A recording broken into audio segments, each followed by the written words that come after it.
I'd like to begin our Wrong meeting. begin our mayor and council meeting of Monday, June 22nd, 2020, and has been our tradition here in Berlin Town Hall for many, many years. I would like to begin the meeting with reciting the Lord's Prayer.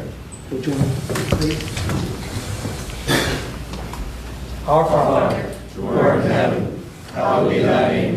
Thy kingdom come, thy will be done, on earth as it is in heaven. Give us this day our daily bread, and forgive us our trespasses, as we forgive those who trespass against us. And lead us not into temptation, but deliver us from evil.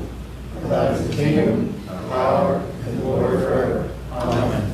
Please join us in the Pledge of Allegiance.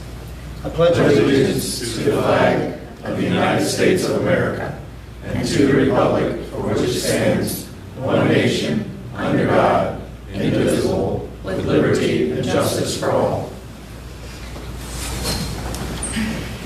First item on our regular session agenda is the approval of minutes of the meeting that we had on June 8th. Motion to approve. Okay, we have a motion to Is that approve. June 8th? June 8th. June 8th, that was the executive session? Yeah. I have a correction. Okay, all right. What do we have? Third paragraph. I stated a position that I really would like reflected in the minutes. My position was pretty much agreeing with what Jeff had stated. I can go back and correct that and present it again at the next meeting Yeah, for we'll do that. approval. We just have to present it with the correction. That'd be Thanks, fine. Mary. So we'll just table this for now. I was going to say, when we pull the correction, we'll pull. Okay. Next, we have the, well, and I will mention, even though it will come up at the next meeting as well, the reason for the executive session minute on June the 8th was to consult with our town council to obtain legal advice on a legal matter. All right. Next on our agenda is the approval of the regular session minutes of June 8th. Motion to approve. Okay, we have a motion to approve the regular session minutes by Councilmember Goyas. All in favor say aye. Aye. All opposed? All right. Thank you for that. The record show that the vote was unanimous.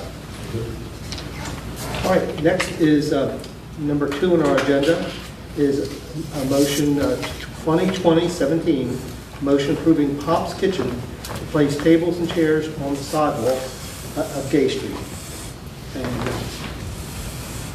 And Dave and Art, want to give them that? If you want them to sit here or up there. I'll bring you right up here. Right up. Cool, cool. Welcome. Thank you. You all just, after you get settled, introduce yourself and we'll, I'm Bob Beck. How are you doing? it's fine? It's fine? I'm Kelly Beck. Okay, thank you very much, Bob and Kelly. Okay. Who's going to take the lead here? I'll take it, Mayor. The vet, and you jump in, Dave, the Becks came to the planning and zoning back, I want to say February, March, and things kind of went on a screeching halt with COVID-19. But they came in and going to open a new restaurant over on Gay Street. They have interest in placing tables and I believe a bike rack outside the premise. So the instruction they were given, if you go through the packet, you can see the pictures. They've taken the tape measure. There's significant space. So I don't see any issue with this based on prior precedent on what we've done. Again, we brought them before us tonight, and they want to present the case that they'd like to have. I think it's 2 tables? 4. 4 tables and 8 bike racks. Okay. Okay. Well, certainly any questions anyone has, tables and chairs on our sidewalks for dining and relaxing purposes have just, it's been growing, but it's been growing exponentially since the coronavirus. And as a response to it, I've received many compliments on the what I'll call relaxed and friendly atmosphere that it contributes to our downtown environment. So, I mean, that's That was prior to, obviously, anybody knowing that you proposed this, but it's been real, at least my impression, I don't know, you all heard, mine's been, people have been very positive about being able to either relax or dine outside for carryout or for something that they ordered in a restaurant. Now that they have options, they're using both. It is the same tables that are already out there, right? We had two tables brought over from Genovo's so that the pictures could be taken. And then, of course, with everything with COVID-19, we brought those tables back to be able to do outside dining at Genovo's. So I was waiting for the approval today, and once I get that, I will be ordering 4 tables that look identical. Not in color. Not in color. I'm gonna go with a different color, but yeah, the exact same table. This space seems to be separate from the sidewalk. This is, That was my Yeah, question. it's stepped up. If you tell from the picture that you have, you have a sidewalk, and then you have this space. if you see the yellow line, then there's a space out front. That's correct. And they're asking to place tables not in the sidewalk, but in this space. That's correct. Okay. Which is their personal property, right? Well, it's actually, the way that, when that building was constructed and we redid the work on Gay Street, that was a question for the builder of the building of 15 Gay Street, where they're gonna be the tenants, how we were gonna do that front. And coming straight out with that concrete area that the tables are going on. And then the sidewalk was what was determined at the time. So they actually have like a front veranda or a front patio, if you will. They ended up with that, but that wasn't on the original plan. That was a result of the reconstruction of Gay Street and, just the transition on Gay Street to the street from there. So they ended up with a new sidewalk there plus that patio area. And it seems to fit real well there. The tables are a composite material. You couldn't move them if you wanted to. We'd need 4 or 5 of us to pick them up. So I don't see that as a hazard, like moving around on the sidewalk. And they have more than the ADA distance they need on the sidewalk. They have 40 inches outside of the tables. You're not interfering with the tables, which we asked them to provide us with, that information. Going forward, this space will be maintained by the property owner. Yes, it is the property owner's property, that's correct. And I think what you're referring to there is like keeping it clean. That's Yeah, obviously, and of course, with any establishment serving food, that's a kind of a Yeah. prerequisite anyway, but I think that's something that Councilwoman wants to emphasize, is that we're very fortunate for all the people that we have traditionally had in town and all the more that we're expecting. Cleanliness is a high priority, and everybody pitches in. Obviously the property owners, but also all of our guests and citizens. You're looking at opening when? As long as all of our equipment that we've ordered arrives, we do hope to be open within the month. Yeah. And I asked them back in February, March to provide, thought it'd be a nice touch, provide you all with a copy of the menu. Okay, so you got that now as well. I think it looks great. You're anywhere near the sidewalk. I think that you need to come here, but. Yeah, I think it's a good idea too. Do you need a motion to approve, Mayor? Yes. I'll make the motion to approve so they can go ahead and get started. And we have a motion to approve the 4 tables in front of the, what will be now known as Pop's Kitchen at 15 Gay Street. All in favor say aye. Aye. All opposed? Congratulations, and Thank you. we look forward to your opening and hope you have a very positive experience. in Absolutely, good luck. Thank you. Yeah. Thank you So very the much. way this COVID's really put a damper on trying to get it there. It'll make it all the more memorable in time. Yeah. Yeah. Thank you. Thank you, everybody. Enjoy your evening. Good luck. Appreciate that. Take Good care. night.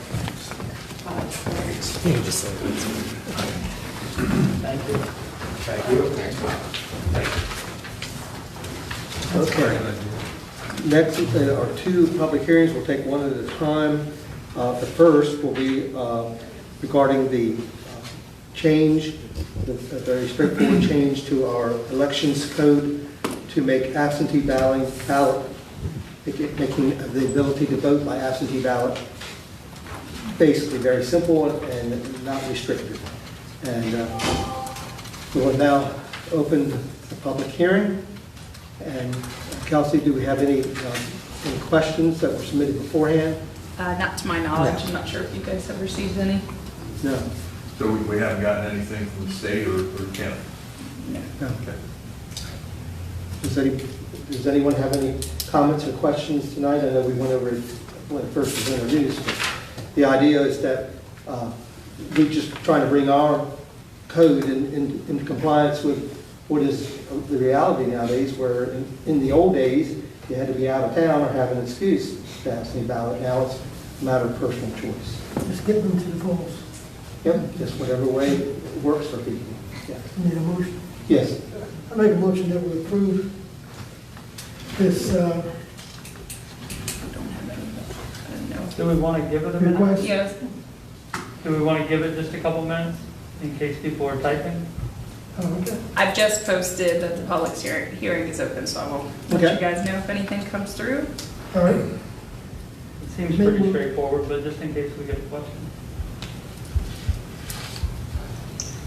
Just to provide a little bit of clarity, the language in that section of the code that will be changed will be to eliminate, as you indicated, Mayor, to eliminate the requirement for reasons to vote absentee and just simply say that anyone can vote absentee as long as they meet the particular requirements All the other indicated. criteria. Yes. And But that's they're in less, chapter 12.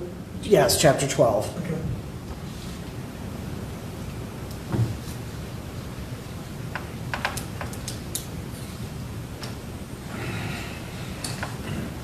You still haven't received any questions No, we have not. online? Okay. I make my motion. Okay, proceed with everyone. I make my motion to approve ordinance 2020-02, Okay. chapter 12. 2020-04. Amendment chapter 04. 12. 2020-04. 04. Okay, yeah, we needed the right numbers. All right, we have a motion by Councilmember Brittingham to approve the amendment to our election sections of our code, basically allow absentee ballot at the discretion of qualified voters in the town of Berlin. All in favor, say aye. Aye. All opposed? Again, the vote was unanimous for. Okay, thank you very much. Did you want to close the hearing? Okay, we now officially close the hearing. Right. But we're about to start, and again, we're about to start another hearing, a second hearing on a different matter. This is a resolution 2002, rezoning Worcester County tax map, which you can read all the parcels on that, but basically it's the acreage that's immediately north of US 50 at the top of Maryland 818, which is North Main Street. That was brought into town about, I think it was the year 2000. At that time, it was zoned M1 because the uses were not clear as to what to be. There were a number of things being considered, but this is the first where we have a very specific, very real, and very beneficial use. And the applicants, just so you know, before we start talking about the applicants, are asking that it be rezoned from M1 industrial to B2 shopping. I will make one clarification. It's M1A Industrial District. M1A, okay? Thank you, sir. Mayor, Council, if I could address you all prior to beginning this hearing, I just want to go over with the council what the land use article, the state of Maryland statute, land use article, section 4-204, regarding amendments of zoning classifications require. The council may grant an amendment to change an existing zoning classification based on a finding of a substantial change in the character of the neighborhood, or that there was a mistake in the existing zoning classification. And in so doing, the state law requires that the council make findings of fact that address population change, the availability of public facilities, present and future transportation patterns, compatibility with existing and proposed development for the area, the recommendation of the planning commission, and the relationship of the proposed amendment to the comprehensive plan. And I believe in your packet, you have a set of findings of fact that were made by the planning commission after its hearing on January the 8th, which addresses all of those criteria. And the planning commission found that there was a mistake in the zoning classification. Right. So now we are going to open the public hearing. Again, if anyone in the public has any questions they would like for us to address, please type them in, and council will inform us of those questions. And again, nothing's submitted ahead of time. Okay, nothing ahead of time. Yep. Wait a few minutes. Yep. And Dave, if you'll introduce the guest and explain, what basically the background. Mr. Chris Carbaz with the Atlantic Group. Mm-hmm. He's the land planner for the property owner. And when, I guess, are we in the public hearing already? Yes. Yeah. I guess Dave Gaskell and I had spoke. We'll let Mr. Carbar give you a little presentation of what, upon rezoning, what the plans might be for the area, for the That would be very parcels. helpful. Thank you. Yes. Chris? Good evening. As Dave stated, my name is Chris Carball, a principal with Atlantic Group and Associates, and also here representing Delmarva Management Properties. As detailed in the staff report, we seek to obtain rezoning of land situated at the intersection of 818 and Route 50, known as tax map 25, parcels 4 and 464. I believe you were passed out a map exhibit that better illustrates those parcels. Parcel 4 is approximately 24.16 acres, and parcel 461 is approximately 2.51 acres. The total acreage is approximately 26.67 acres. It is requested that the properties be rezoned from M1A Industrial District to B2 Shopping District. I do have also included in your packet a town zoning map that does illustrate the area is M1A. But we were before this board back in 2014, and we're here to rezone the properties to B2 right on the corner, formerly known as the Houck properties. So I think this is just a little bit outdated. There is B2 zoning on the southwest corner, and as I just mentioned, a little on the northwest corner of 818 and Route 50.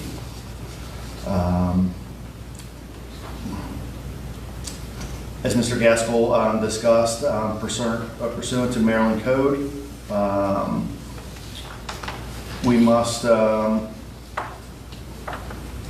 prove to this board that there was a mistake in the zoning. It's my understanding that this area was zoned M1A for a proposed industrial project around 1998 that was never undertaken. For those reasons, obviously, there appears to be a mistake in the zoning. And with current plans around that intersection, I understand there's recently been a 7-Eleven approved.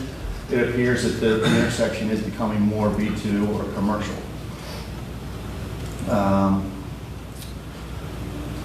As was discussed on the prior rezoning for the Houck properties that was adjacent to these properties known as parcels 145 and 460, that are directly on the corner.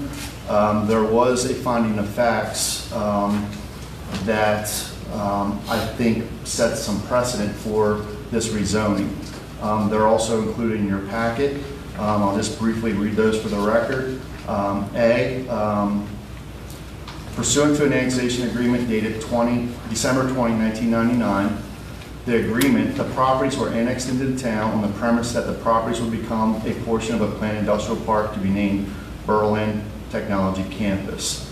B, pursuant to letters from the town to the petitioners dated December 20, 1999 and March 2, 2000, water and wastewater services were to be extended to the properties as a result of the annexation.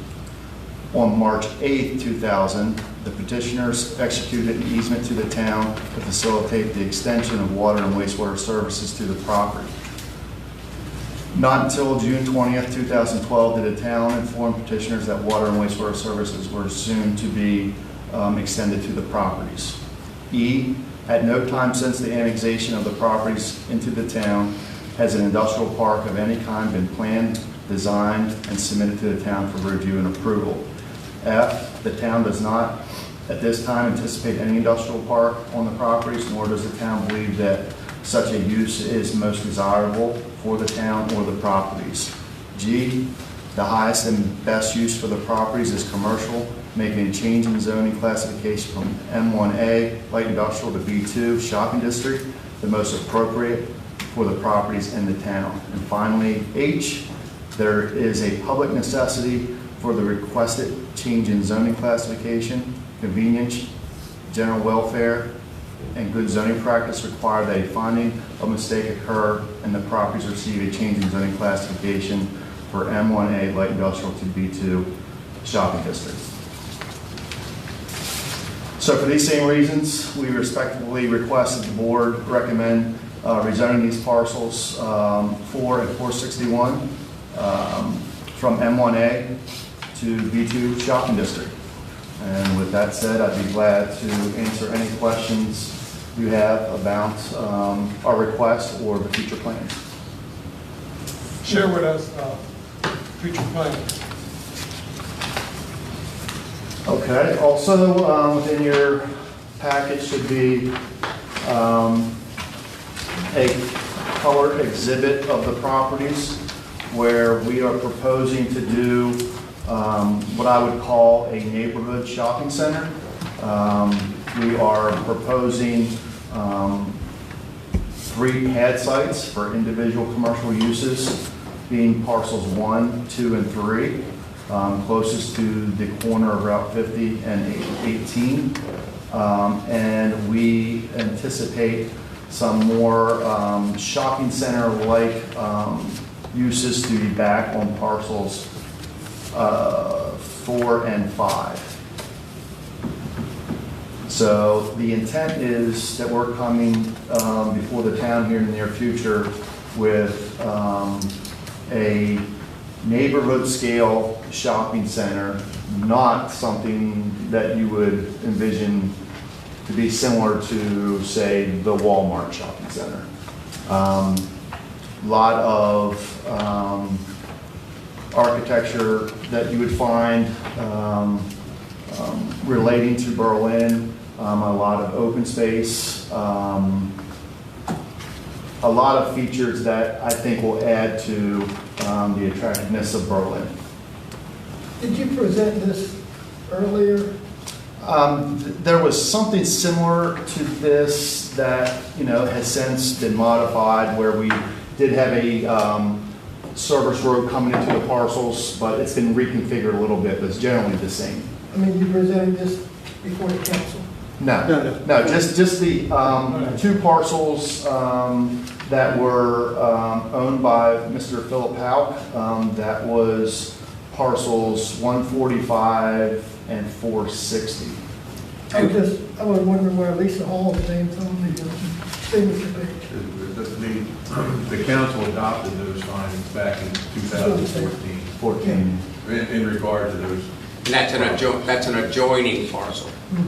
I believe The small one all the way down in the corner of 818 and 50. That on this particular illustration is the area shown in pink. It's basically parcel 1 and parcel 6 of the plan, Okay. with the exception of the apartment building that's been consolidated into parcel 1 that's part of the Matico property. The building that a lot of people locally call the McDonald House. You're familiar with that white two-story apartment building?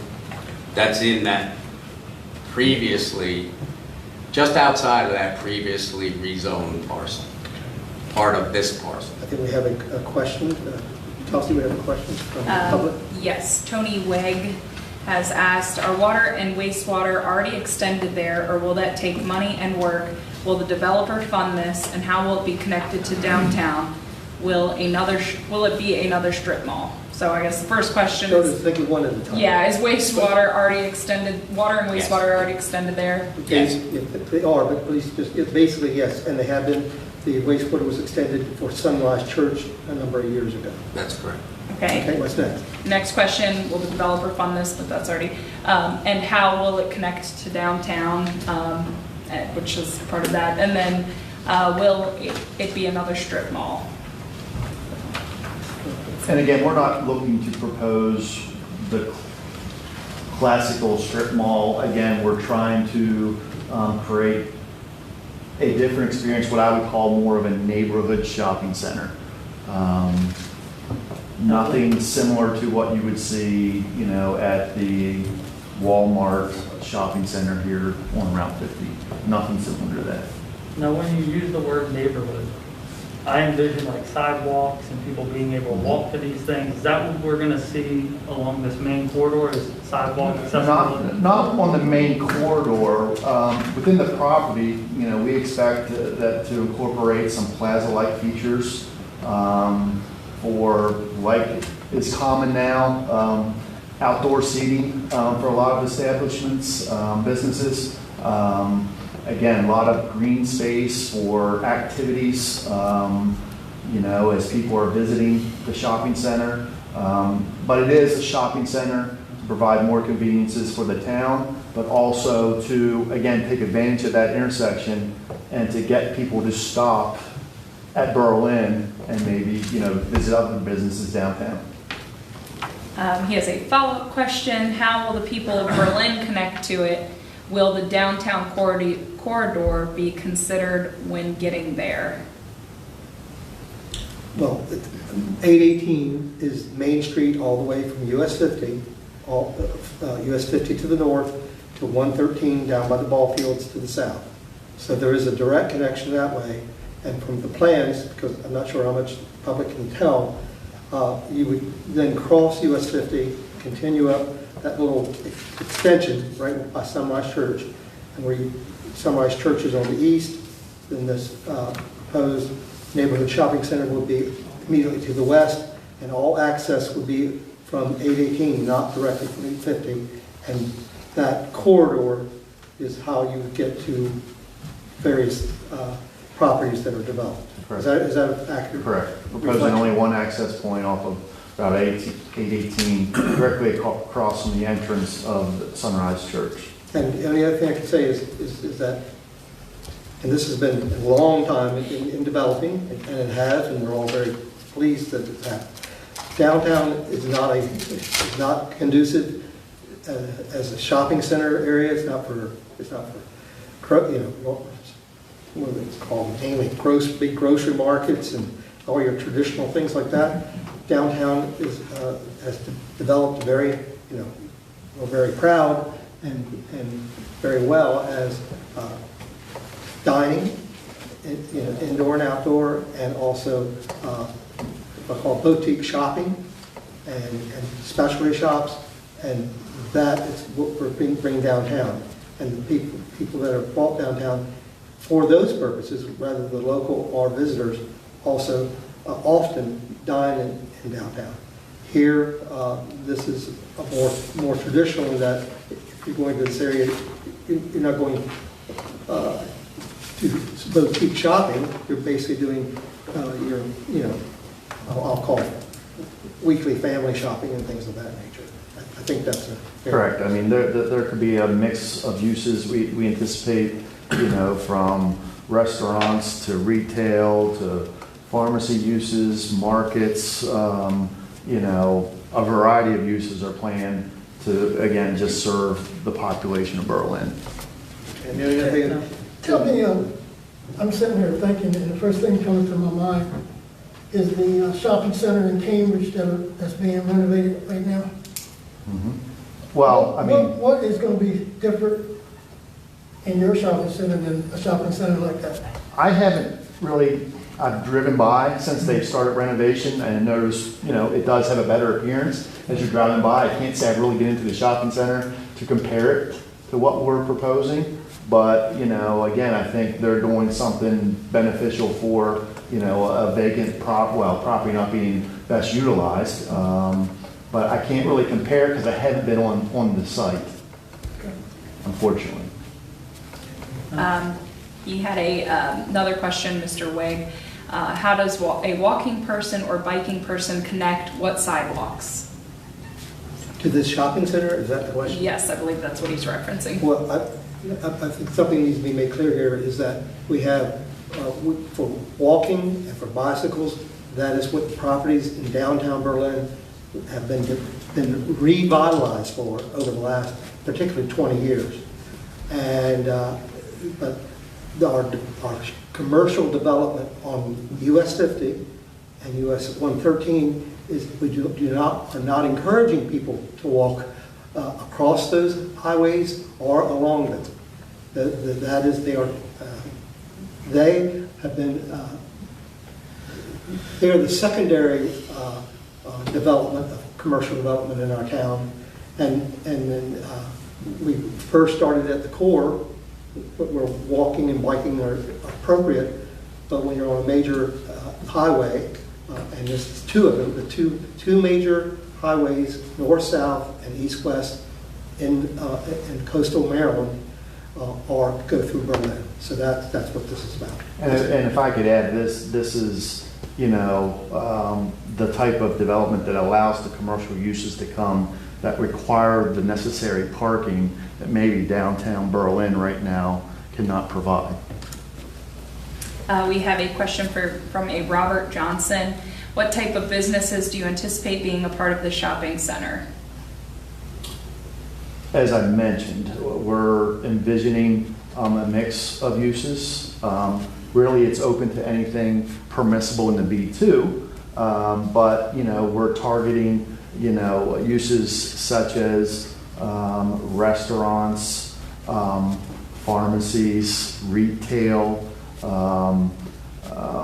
gift shops, you know, it's open at this point.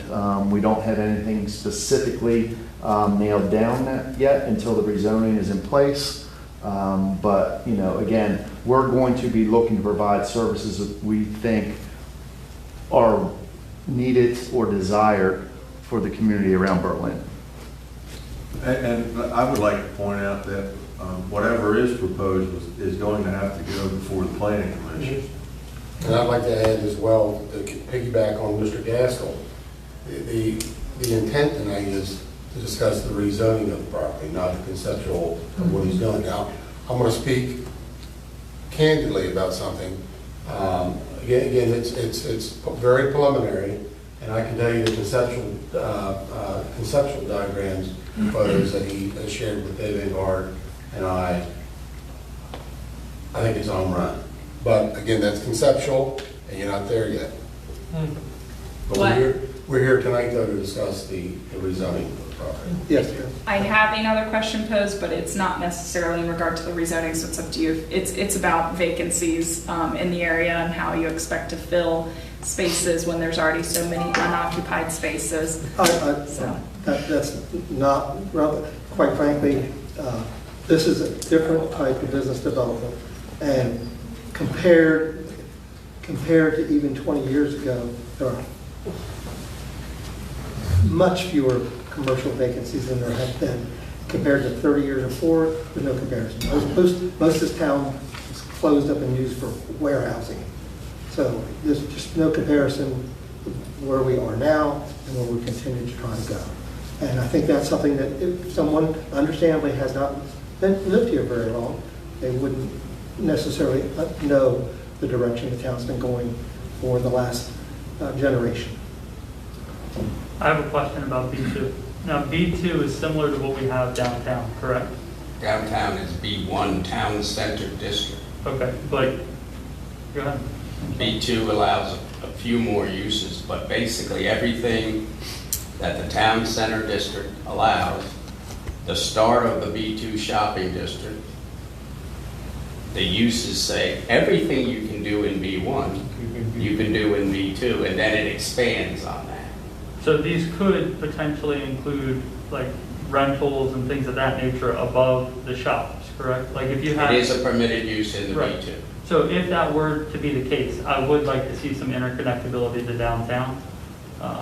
But if it's a more industrial style or more drive-through feature, I could see where you wouldn't have those things. But if it has any residential use, I think there should be something in place to be able to connect the downtown to your shopping center. Oh, we'd love that. That'd be an opportunity to explore in the future. I realize that's not what we're doing Yeah, today. we have a little bit of a Right. gap between, I guess, Old Ocean City Boulevard and Route 50.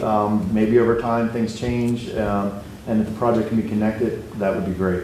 And the other question I have is, at what phase in the process do we have a traffic study in place that evaluates that intersection? I know we've talked about that with some previous annexations and things of that nature, but, As part of their development plan, right?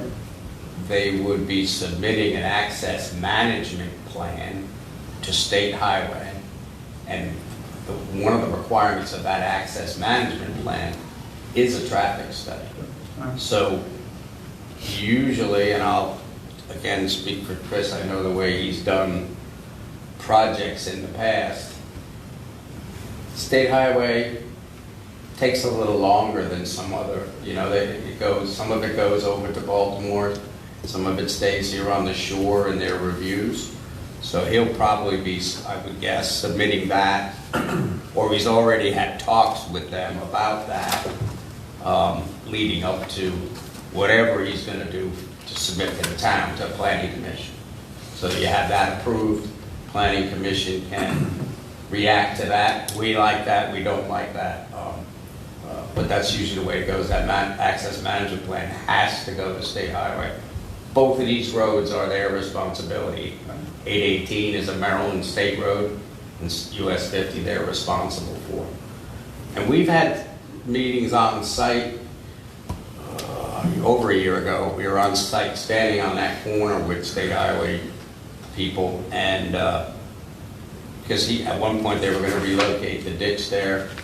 I guess those plans have changed some, but the entrance off 818, that's changed a number of times from State Highway's input based on what the owners wanted to do with the property. So that's a moving target right now, but State Highway will have to have a traffic study for it. Yeah, rest assured that, to get an entrance permit, it's gonna, need to be approved by SHA, and all requirements based upon any traffic impacts will have to be mitigated.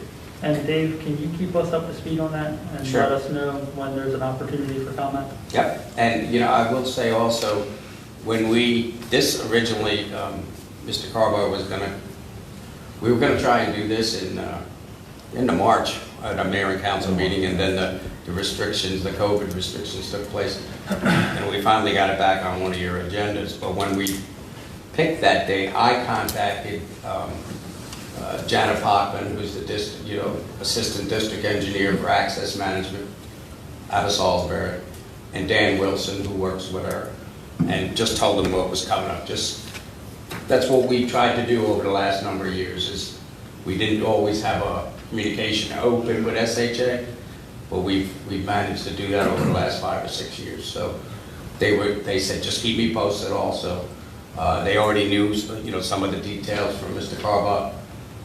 But they said, just let us know how it goes with the rezoning.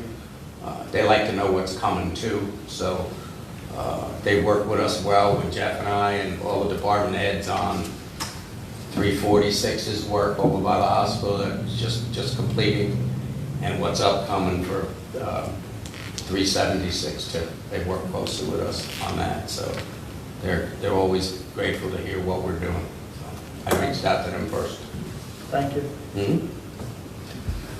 Seeing no other questions from the public, does the council have any other questions for Mr. Caldwell? Realistically, this is a downturn. Yeah. But I think, obviously, things have changed considerably since 2000. I think back then, I still do. I agree with you. All right, so do we have a motion? We should close the hearing. Oh, yeah, we now officially close the public hearing, and now we will proceed with council's wishes on this resolution.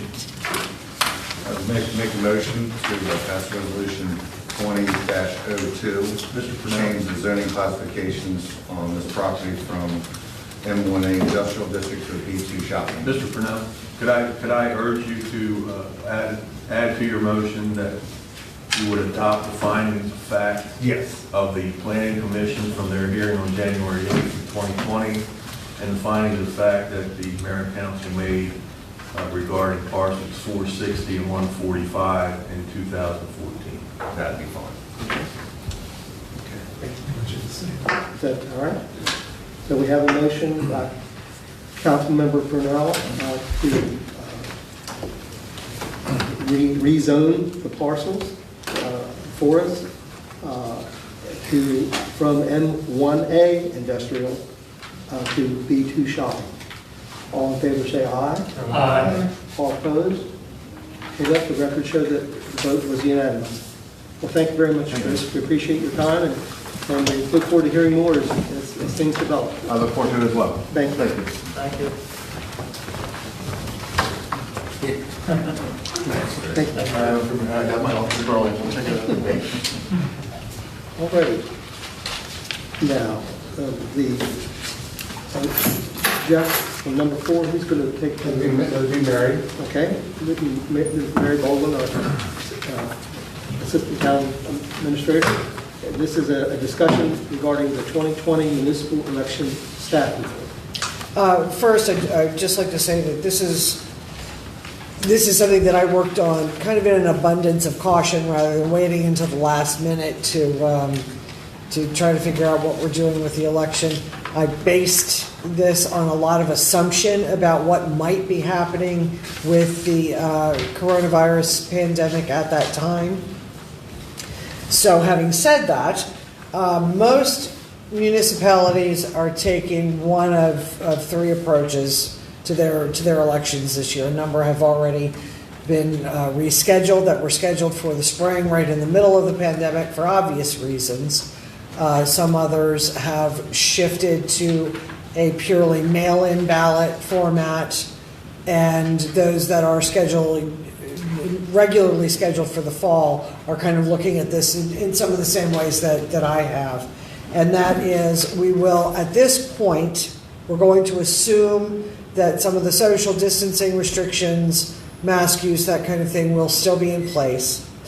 We are going to, other than that, proceed as normal with the polling places as scheduled. Obviously, we'll use the same tactics that most of the retail establishments that you see have used, with tape on the floor and encouraging people to maintain social distance. If face masks are still being required, obviously our poll workers will wear them. We will require anyone coming in to vote to wear them. If they don't have one with them, we'll do our best to provide disposables to make it the accommodation as easy as possible. We will encourage absentee ballot voting. Anyone who is a registered voter of the town, meeting the minimum requirements, can request an absentee ballot. They do not have to actually come to the polls in person. That will hopefully, if there are folks who, even if all of this has been lifted, there will be people who will still have concerns because of their own, personal considerations, who may not want to appear in person. We will make that very easy for them by allowing them to apply for an absentee ballot, as we always do. And that is basically it. Should we get, I'm sorry, Mayor, go ahead. Just one thing, I think one thing would be a good opportunity to let people know that we have, of the 2 polling places, one is new. Yes, that is true, and and a lot more information about the election will be coming out as normal over the next few months. But to the mayor's point, District 3 and 4 voters will be voting at the Berlin Police Department this year, or hopefully ongoing. The site works better for a number of reasons than the multipurpose building that we had used in the past. And the other poll will be... At Buckingham, Districts 1 and 2 will be at Buckingham Presbyterian, as they have been. All right. So again, a lot of this is being done on speculation about what might be happening in October. As we've all seen in the past few months, things can change on a weekly basis. So we can't really predict where we'll be in October, but hopefully we'll be as prepared as possible. Does anyone have any questions for Mayor? I have one. If we had to adopt option 2, how early in the process to keep us on track would we have to do that? That would have to be fairly early, because there are some steps that we would need to take. We could still maintain the same deadlines that we're working with. That really wouldn't need to change. What would need to change is kind of on the behind the scenes with actually getting the ballots ready to be printed. And of course, all of that happens sort of at the last minute anyway. The regular filing deadline for candidates is a full month ahead of the election, but you can't print the ballots until that deadline is passed, no matter what. Okay. But as long as we prepared for it ahead of time, it's just a matter of sending the final details, to whoever does the printing. Thank you. Any other questions for Mayor? All right. Next, we're on item 5 on the agenda, the Department and Town Administrator's report. Mayor, Council, I just a couple things. From the Ivy Wells, the Buzz Meadery opens this Friday, located next to the pit stop. They brew honey made using locally sourced honey and fruit. That's down south on 113, down where Johnny Garrison's property is located. This week is Pollinator Week. We will have ideas for pollinator gardens at the Welcome Center and fun facts in the shops, shop windows, and also with social media postings. The Water Resources Department, they repaired a water leak here on South Main today. I'm going to stop there for a second. Stand up, Will. Will Meadows is here. He is an intern that is being funded by Maryland Coastal Bays. He is I believe, a junior at Salisbury University. Yes. He's from Southern Maryland, and he's here specifically with the Water Resources Department, focused on one thing, and that's stormwater. And then in turn, I gave him some additional duties, some fun stuff to do, and that's the Sustainable Maryland program, get us updated on our application. So I do welcome Will. He was out there today. He was trying to look like he was getting dirty, but he didn't do too well. Okay? Thank you, Will. Welcome aboard. The Water Resources Department power washed the well houses, and they helped locate sewer on Washington Street. Mayor, that's all I have. All right. And do we have any departmental reports? That was it. That was it. Okay, thank you. Thank you very much. I don't have any comments. Does anyone have any comments tonight? Mayor, do you want to acknowledge your Keep America Beautiful letter? Oh, well, that's fine. Yes. Go ahead. Okay. The mayor has composed a letter to the Keep America Beautiful folks in Stamford, Connecticut. And I'll read the letter. I'm writing to request that the town of Berlin, Maryland be named an affiliate of the Keep America Beautiful network. Our town has been long known for its attractive historic buildings, trees, and natural landscaping. In the past decade, there have been a widespread and successful community effort to not only preserve but to enhance our historical and environmental heritage. Working closely with our local and regional historic and environmental nonprofits, the town of Berlin has embarked on a number of initiatives to make meaningful progress in these areas. Several years ago, we made a public commitment to the 21st century goals that we define as environmental stewardship and economic development. In our experience, they are two equally important sides of the same coin. Both are necessary and important if our community is to be both environmentally and economically sustainable for generations to come. We formed a Grow Berlin Green Team that has been at the forefront at educating and encouraging our residents and businesses about the permanent benefits of strong environmental stewardship and practices and policies. The town has also led the effort to make our historical, architectural, and cultural heritage the foundation of first our revitalization and now ultimately our renaissance that has brought pride, economic growth, and beauty to our 150-year-old community. These values and goals are recognized and evident in every neighborhood of our diverse citizenry and community. We hope that you look favorably upon this request and invite you and affiliates to visit anytime. Thank you. All right. As we move along the agenda, I don't have any comments for this evening. Any comments from the council? No. I have a comment. I have a comment to the staff. Not only department heads, I'm speaking to all town staff at this time. This has been a trying time for us as a town, and I know it has been a trying time for you all, saddled with the responsibility of the day-to-day operations of this municipality.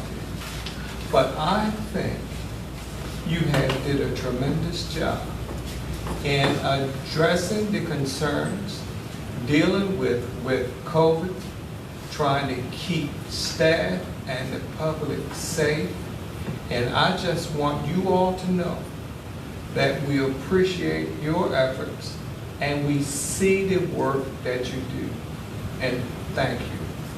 Thank you. Maybe that will help us start the next fiscal year on the same foot or with the same enthusiasm as this year is ending. And I would like to think it is in a good place. So thank you all. Thank you. Thank you. I want to say one thing. I like the idea of ending the year on a good year and starting the year a step ahead. So I'm gonna sweeten the pot a little bit. I haven't even really discussed it with Mary yet, but a week from Thursdays, what date is that? The It's the second? second. July the 2nd. I call it the annual, the 10th annual milkshake day. Okay, so you all are invited. So next week Thursday, for the new folks in the press and for Will, I make milkshakes. Might give you one as well. Okay, but to echo your comments on something, I can't speak for every employee, but I feel I can get probably 99.9%. There's been great concern through this entire pandemic, and there remains great concern. The folks, I think, are to be commended because they've adapted and heeded the advice. So, thank you. Any other comments? Yeah, two things real quick. Last week, one of our officers was involved in a bad situation. You can expand on for a moment. I also understand that he saved an infant the very next day. Hadn't heard about that. There was a choking infant because I had contacted him just to check and make sure that he was okay, and then he told me about it the very next day, that there was an issue with another child that he was able to resuscitate and get her to PRMC. So check into that, make sure the child's okay. I think he should be recognized for all that they have to put up with, especially in this time that we're working in. And secondly, real quick, I just wanted to say that this is Kelsey's birthday. And she's waiting, there's two little children at home waiting to see their mother, so let's speed this along. They're already in bed, but thank you. Wake We them can up. still get out of here. So that's it. Yeah. Happy birthday, Bill. Thank you. Yeah, I didn't know that either. I have nothing. I'm just, same thing being said. Okay, thank you. All Awesome. right, thank you so much. Council, did we have any comments submitted from the public? Nothing further, nope. Okay, thank you. Do we have any questions or comments from the press that's in attendance tonight? Move Okay. to adjourn. Motion to adjourn, all in favor, say aye. Thank you very much.